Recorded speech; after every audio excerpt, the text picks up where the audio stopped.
Friends, once again welcome back in my YouTube channel. मित्रों, एक बार फिर से मेरे यूट्यूब चैनल में आपका स्वागत है। आज हम एक आईएएस की एक टेस्ट सीरीज होती है जो 7 क्वेश्चंस की होती है, इसके विषय में थोड़ा चर्चा करेंगे। किस प्रकार से क्वेश्चन वो लोग रखते हैं, यूपीपीसीएस का टेस्ट सीरीज है, और कैसे क्वेश्चन रखते हैं और मैंने किस प्रकार से आंसर दिया हुआ है। और जहाँ भी मेरी त्रुटियाँ हों थोड़ा मुझे बताएं कमेंट करके, क्या और सुधार करने की आवश्यकता है। देखिए, पहला क्वेश्चन था, ज्वर प्रभावित करने वाले कारकों की चर्चा कीजिए, यह किस प्रकार से लाभ प्रदान करता है। तो सबसे पहले मैंने ज्वर को परिभाषित करने की कोशिश की है। ये मेरी अपनी डिफिनीशन है, किसी किताब से नहीं ली गई है। सामान्य शब्दों में समुद्री जल के चढ़ाव को ज्वर कहा जाता है, जो 24 घंटे में एक बार समुद्री जल में देखा जाता है। इसके बाद मैंने लिखा है ज्वर को प्रभावित करने वाले कारक। इसमें जैसे प्रत्यक्ष कारक मैंने चंद्रमा की ज्वरीय शक्ति को वर्णित किया है, जो ज्वर को प्रत्यक्ष रूप से प्रभावित करती है। ज्वरीय शक्ति समुद्री ज्वर को 2 प्रकार से प्रभावित करती है। नंबर 1 तो ये हो गया, जब पृथ्वी यहाँ होगी, चंद्रमा यहाँ और सूर्य यहाँ होगा तो लघु ज्वर उत्पन्न होगा। जब पृथ्वी यहाँ होगी, चंद्रमा यहाँ होगा, सूर्य यहाँ होगा तो दीर्घ ज्वर उत्पन्न होगा।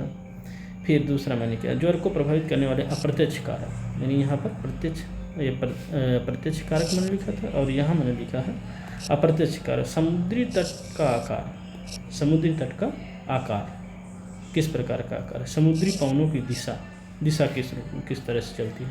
समुद्री जलधाराएं, समुद्री वनस्पतियों की स्थिति, समुद्री वनस्पतियों की स्थिति, समुद्री जल की गहराई का प्रभाव समुद्री ज्वर पर पड़ता है। मैंने इतना लिखा है इसमें। और ज्वर का फिर मैंने महत्व लिखने की कोशिश किया है, इसमें अच्छा प्रयास ऐसा कमेंट है। और तट को स्वच्छ बनाए रखें, उन्होंने अलग से ऐड किया हुआ है जो एग्जामिनर थे। और समुद्र का तापमान संतुलित करने में, यानी ये महत्व। अब मैंने क्या क्या लिखा है, व्यापारिक जलयानों को सफलतापूर्वक तट तक पहुंचाने में ज्वर का योगदान होता है। ठीक है। दूसरा, समुद्री पारिस्थितिक तंत्र को बनाए रखने में ज्वर का महत्वपूर्ण योगदान होता है।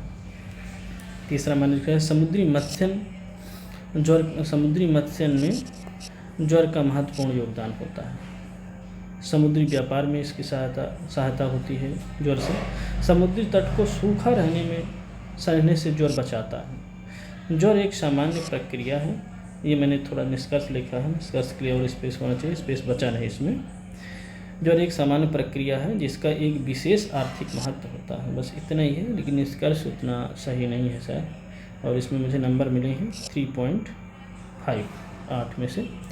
चक्रवात क्या होता है, चक्रवात कितने प्रकार के होते हैं, इसका नामकरण कैसे होता है, ये प्रश्न है। और इसका मैंने आंसर क्या दिया हुआ है, हवाओं का वो परिवर्तनशील अस्थिर चक्र जिसके केंद्र में निम्न वायुदाब होता है एवं बाहर उच्च वायुदाब होता है, उसे चक्रवात कहा जाता है। इस प्रकार से मैंने चित्र बनाने की कोशिश किया है, निम्न वायुदाब और उच्च वायुदाब। ये मेरी सिंपल सी डिफिनेशन हो गई। चक्रवात सामान्य चलते फिरते निम्न वायुदाब के केंद्र होते हैं। चक्रवातों के चलने की दिशा उत्तरी गोलार्ध में घड़ी की सुई की विपरीत दिशा में होती है, जबकि दक्षिणी गोलार्ध में घड़ी की सुई की दिशा में होती है। ये मैंने बनाया उत्तरी गोलार्ध, दक्षिण गोलार्ध बनाया और ये मैंने इसकी दिशा को दर्शाया चक्रवात की। इसके बाद क्या है, चक्रवातों के प्रकार मैंने दिया, उष्णकटिबंधीय चक्रवात, शीतोष्णकटिबंधीय चक्रवात। और उष्णकटिबंधीय चक्रवात कर्क एवं मकर रेखाओं के मध्य व्यापारिक हवाओं का क्षेत्र होते हैं। स्थिति 80 से 24 अक्षांशों के बीच होती है। विषुवत रेखा पर घूर्णन वेग 0 होता है। शीतोष्णकटिबंधीय चक्रवात मैंने उष्णकटिबंधीय चक्रवात में लिखा था। और शीतोष्णकटिबंधीय चक्रवात मध्य अक्षांशों 35 से 65 अंश के बीच उत्पत्ति क्षेत्र, पछुआ पवनों के क्षेत्र होते हैं। उत्पत्ति क्षेत्र होता है, पछुआ पवनों के क्षेत्र होते हैं। 2 विपरीत गुणों वाली धाराओं के मिलने से इस प्रकार के चक्रवातों का निर्माण होता है। चक्रवातों का निर्माण शीत एवं उष्ण में होता है, शीत एवं उष्ण कटिबंध में होता है, ऐसा होना चाहिए। चक्रवातों का नामकरण, चक्रवातों का फिर मैंने नामकरण लिखा है। चक्रवातों का नामकरण चक्रवात उत्पन्न होने वाले स्थानों से संबंधित होता है, मौसम वैज्ञानिक संस्थाओं द्वारा किया जाता है। मैंने उन स्थानों से मौसम वैज्ञानिक संस्थाओं द्वारा उन स्थानों के नाम के आधार पर किया जाता है। प्रसिद्ध चक्रवात तूफान, जैसे अटलांटिक महासागर में जो होता है तूफान कहते हैं, दक्षिण चीन सागर में टाइफून